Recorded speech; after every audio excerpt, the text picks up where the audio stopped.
घर का ना घाट का। जो गधा है वो बीजेपी, ना घर का ना घाट का, धोबी का गधा, ना घर का घाट का ना घाट का बोले। मगर आज बीजेपी का जो उम्मीदवार है ना घर का ना घाट का, वो गधे को आज डिपॉजिट भी नहीं मिलने वाला है, क्योंकि ये लोगों का दोनों का फेविकल बंधन है। हमारे माइनॉरिटी भाइयों से मैं एक ही गुजारिश करना चाहता हूं, भाई मैं हमारे अजहर भाई को मैं मंत्री बनाया, क्या तकलीफ है उनको, क्या सरदर्द है उन लोगों का। किशन रेड्डी साहब जाके दरखास्त दी दी है इलेक्शन कमीशन को, अजहर भाई को मंत्री नहीं बनाना है। भाई तुम कैसे भी नहीं बने, तुम कुछ नहीं दिए। कांग्रेस सरकार राहुल गांधी अजहरुद्दीन को इंडिया के खिलाड़ी वर्ल्ड कप जिता के अपने नाम रोशन किए। जो खिलाड़ी है देश का नाम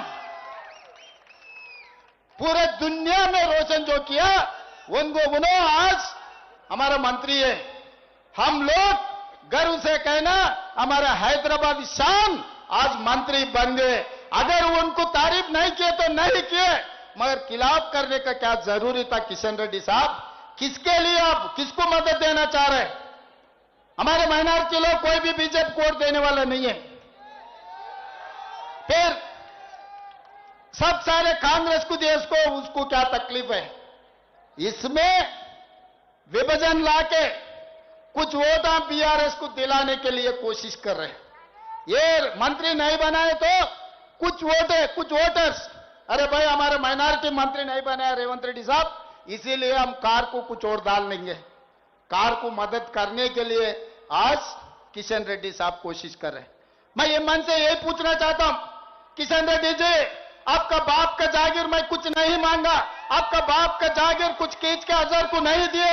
मेरे सरकार में, कांग्रेस पार्टी के सरकार में सोनिया गांधी, राहुल गांधी, उनके आदेश के अनुसार अजहरुद्दीन को मैं आज मंत्री बनाया। आपका क्या जा रहे? इनको तो छोड़ो, गुजरात से मोदी जी का जमीन जागीर जायदाद कुछ खींच लिए क्या? मैं कुछ पूछा क्या? गुजरात से कुछ लाए नहीं, गुजरात से कुछ खींच लिए नहीं, गुजरात से कुछ लेके अजहरुद्दीन को मैं नहीं दिया। तेलंगाना में इसी रियासत में जो निजाम सरकार जो था वही इलाके में आज अजहरुद्दीन को मैं मुख्यमंत्री होके उनको मंत्री बनाया, मेरे साथी बनाए। क्या तकलीफ हो रहा है उनको किशन रेड्डी को? बीआरएस वाले क्यों नहीं रोक रहे किशन रेड्डी को? किशन रेड्डी वो बयान दिए तो बीआरएस वाले कुछ नहीं बोल रहे।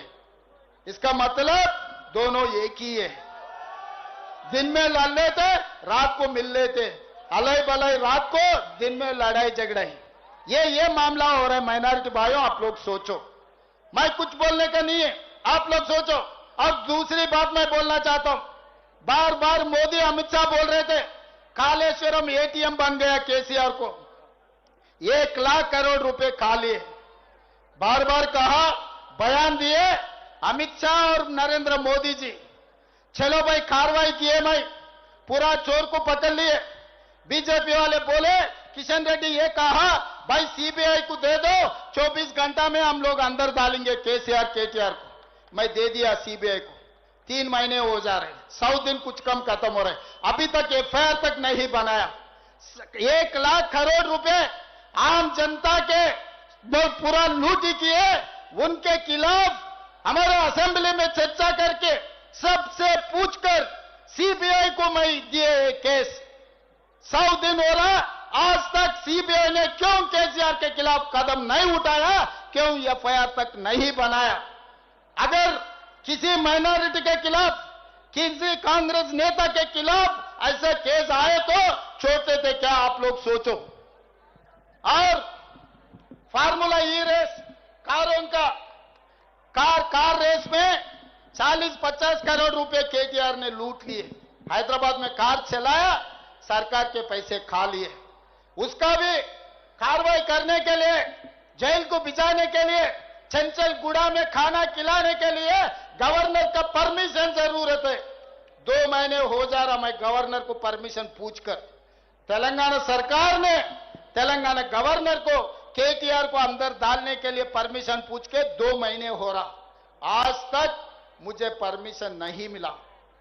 हमारे माइनॉरिटी भाई उनसे, यहां के नौजवान युवता से मैं एक ही बात पूछना चाहता हूं, 1 लाख करोड़ रुपए लूटे जो केसीआर को सीबीआई क्यों नहीं पकड़ रहा है?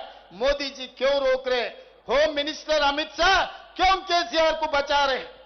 और 50 करोड़ रुपए लेके कार घुमाने के लिए जो परमिशन दिया उनका बेटा केटीआर, उनको अंदर डालने के लिए मैं गवर्नर साहब को परमिशन पूछा, आज तक नहीं मिला।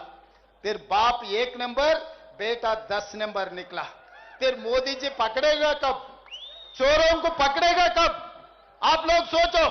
इसीलिए आज आप गलतफहमी से, कुछ इमोशनल होके, सेंटिमेंट सोच के अगर बीआरएस कार निशाने को वोट डाले तो हैदराबाद में वो दिखेगा कार का निशान। कार यहां से निकले, दिल्ली गया, मोदी गली में घुस गए, उसके बाद कमल बन जाएंगे। उसके बाद कार का निशान दिल्ली जाते कमल बन जाएंगे। क्योंकि जब ट्रिपल तलाक आया, सिटीजन अमेंडमेंट आया, 370 आर्टिकल आए, सब सारे वक्त जब जब मोदी जी को तकलीफ आए तब तब केसीआर ने उनको मदद दिया। पार्लियामेंट गवाह है, बैरिस्टर असदुद्दीन ओवैसी गवाह है पार्लियामेंट में। मैं भी गवाह था, पिछले 5 साल मैं भी एमपी था। तो हर बार हर वक्त मोदी को बचाने का काम केसीआर ने किया। आज केसीआर को बचाने के काम मोदी जी कर रहे। मगर दूसरी तरफ राहुल गांधी अपने जाने माने प्यारे नेता महात्मा गांधी देश के लिए कुर्बानी किए, इंदिरा जी देश के लिए कुर्बानी किए, राजीव गांधी देश के लिए कुर्बानी किए। उनके वारिस राहुल गांधी कन्याकुमारी से लेकर कश्मीर तक 150 दिन 4000 किलोमीटर पैदल चले। अपने ओल्ड सिटी, अपना ओरिजिनल सिटी, वो ओल्ड सिटी नहीं है, अपना ओरिजिनल सिटी चार मीनार का आके हिंदू मुसलमान 2 आंखें मेरे लिए, दोनों को बचाने का जिम्मेदारी राहुल गांधी ने लिया। आज मुसलमान हिंदुओं को अलग अलग कांग्रेस पार्टी कभी भी नहीं देखा, आगे भी हम नहीं देखेंगे।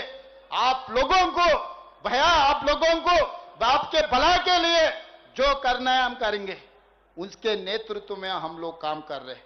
भाई आप लोग सोचो, ये वोट नवीन के लिए, मेरे लिए नहीं, गांधी परिवार के लिए, इस देश के लिए जो कुर्बानी किए, जो आखिरी बूंद तक इस देश के लिए जो जान दिए, उनके परिवार को आप लोग वोट दे रहे। हिंदुस्तान के राष्ट्रपति जाकिर हुसैन को किसने बनाया? आप लोग सोचो। इसीलिए आज मोहम्मद अजहरुद्दीन को जो मंत्री बनाया, सलमान खुर्शीद जी को जो मंत्री बनाया, आजाद साहब को मंत्री बनाया, अहमद पटेल साहब को बड़े बड़े कुर्सी में बिठाए, ये सब सारे कांग्रेस है तो मुसलमान है, कांग्रेस है तो आपकी इज्जत है। जब कांग्रेस नहीं है, अब कुछ नहीं है। भाई अगर इस चुनाव में जो नवीन यादव को मैं टिकट दिया, पहली बार मैं नहीं दे रहा हूं, पहली बार इनको टिकट किसने दिया? बैरिस्टर असदुद्दीन ओवैसी ने 2014 में इनको टिकट दिया। आपके गली के लड़कों को किसने पहचाना? पहले असदुद्दीन ओवैसी ने। जिसको असदुद्दीन ओवैसी 2014 में टिकट दिए, 2025 में कांग्रेस पार्टी टिकट दिए। आप लोगों का जिम्मेदारी है। लोग आएंगे, भटकाएंगे, अच्छा अच्छा भाषण बोलेंगे, बिरयानी खिलाएंगे, शेरवानी पहन के आएंगे, मगर पेट में तो हथियार है, पेट में गले मिला रहे मोदी जी से। धोखा देने के लिए नया नया रूप से लोग आएंगे। देखकर बचकर रहना उन लोगों से। एक ही बात